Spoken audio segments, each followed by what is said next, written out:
The National Famine Museum at Strokestown Park and Irish Heritage Trust are screening this film as part of the Great Famine Voices Roadshow 2020 online event series.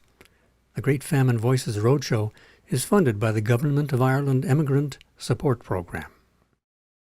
Right, my name is Gerry Ffrench.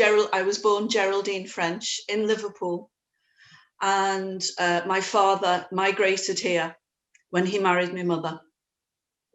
He was born in Cullenstown, Duncormac in Wexford in 1916, and he was one of 10 boys. And his father was a farmer, and they had a small farm. And 5 of the boys, as far as I know, joined the British services, because really, at that time, in the 1930s, there wasn't a heap of things that you could do apart from be a labourer, maybe, on a farm. So the boys came over here and joined the services. So that's my father. The Frenches, after the war, they migrated all over the place. There are Frenches in Australia. There are Frenches in Chicago. One of his brothers went to Toronto and then moved to Portland, Oregon. Another brother moved to San Francisco. So there are Frenches in all those places. So there goes the Frenches. There's a lot of history involved there, but that was all taking place in Ireland, and it's there to read. My mother's family were Liverpool Irish.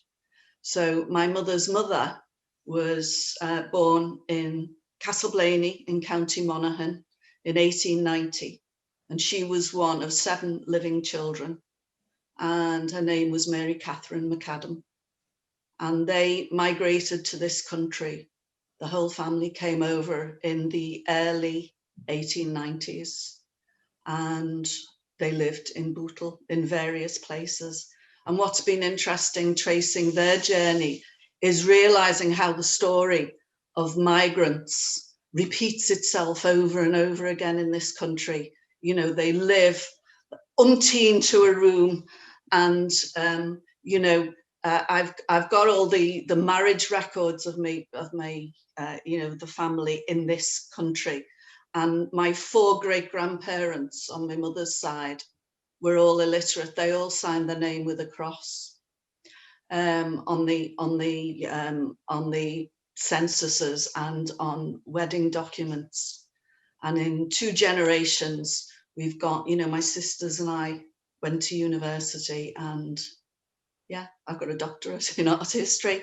So it's great when you look back at, this is the story of not just Irish migrants, but it's happening now in the Asian community, in the African community.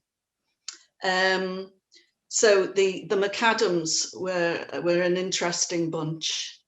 One of my grandmother's brothers, James, his granddaughter, Jennifer McAdam, was Miss United Kingdom and took part in Miss World in I think it was 1970 or something. I remember watching her on the television, and she actually looks like the McAdams. I don't resemble the McAdams at all. They were all Black Irish, dark hair and dark eyes, the McAdams. So that was Jenny McAdam. My grandmother's brother, one of her brothers, they all served in the 1914 war, but they went to Australia and joined the Australian forces. I think this might have been some sort of choice that they were. I've never was able to speak to her or them about it. All I know is that the Australian forces were better treated, and so I certainly know Paddy McAdam went out there, joined the forces, became a machine gunner, and survived the war. But Paddy McAdam was also, he began life like the Irish in Liverpool, as you know. If they worked on the docks, or and the Protestants tended to be the carters, didn't they? So Paddy, when he was old enough, went to sea, and he was a fireman, so he was a stoker on the ships. And in 1914, he was on the Carmania, which I didn't know till I found his obituary. And he'd been a stoker on the Carmania. In 1914, the government took these ships from Cunard and other companies and armed them up, including the Lusitania, of course. We know that was armed, although they never admitted it.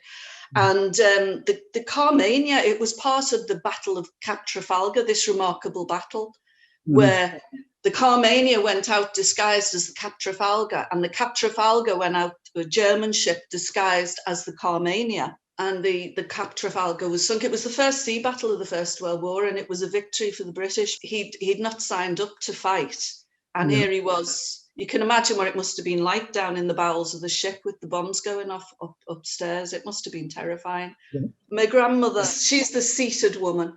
That was taken about 1911. And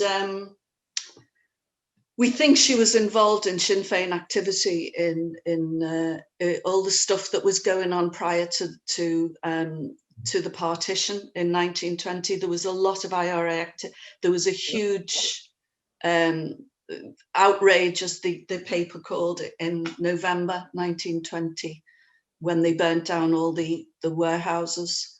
And we seem to think, well, we are fairly certain that she was involved in that. Now, my grandmother married my grandfather, and his father was from Wexford. It's the story of the Irish everywhere, isn't it? They marry into the community, and his father was from Wexford. And that was why my mum went to Wexford on holiday and met my father, who was on leave. So that's how I came, my sisters came to have a fully Irish father rather than a Liverpool Irish father. Yeah. So that's it in a nutshell. What may be of interest in terms of the Famine Museum is the situation that my mother's mother left in Ballybay, which I didn't know about. She never went back. Mary McAdam never went back to Ballybay. She never visited again. Whereas we went to Cullenstown in Wexford every single year when I was a child, and it's a huge part of my life. And I'm still in contact with family all over the world. But my grandmother never ever went back to Ballybay. And I went there a few years ago and started doing a bit of research there, and discovered that although it was a tiny little town near Castlblaney, in the 1880s, there was still the aftermath of the famine. The famine didn't end in 1847. There was tremendous hunger there in the late years of the 1870s, and my grandmother lost a child there. And I believe that on the parish, people were living on, they were given a cup of porridge oats. Every person would be given by the church a cup of oats. That was what they were living on, and she was trying to feed a baby. So times were tough there. And also there was a lot of sectarianism there. And I was astonished to find that they had orange marches in a tiny little town like that. So it couldn't have been very welcoming, and they must have thought that the chances would be better in Liverpool. And they came over, landed in Bootle. I don't know if they thought they were in America or something, but that's where they stayed till each of them married on. So they start moving up, don't they? And the children go to school, and then they move out to Crosby and places like that. Yeah. I've been playing on the folk scene for quite a while, and some years ago, 6 years ago, I think it was, I was in a band, and we were asked to play at the launch of a biography of George Harrison.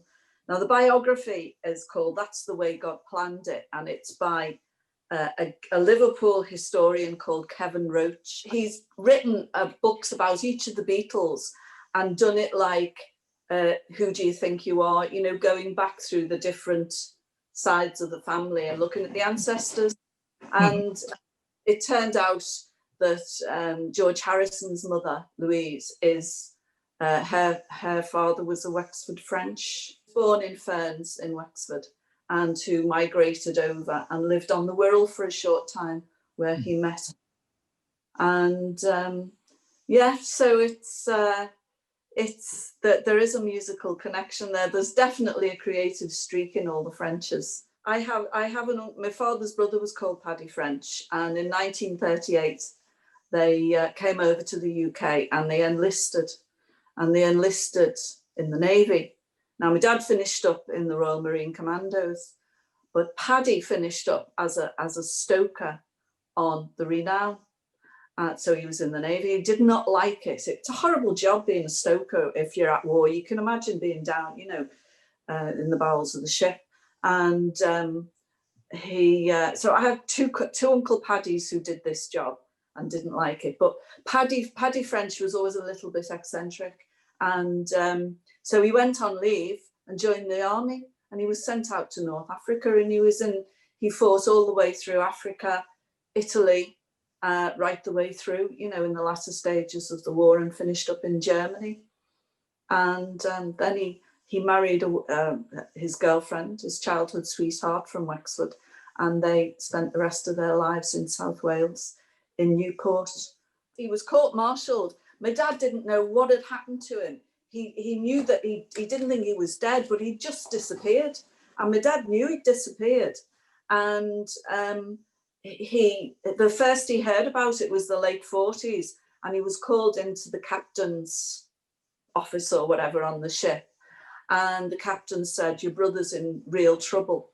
He's in the glass house and he's on a court-martial for desertion."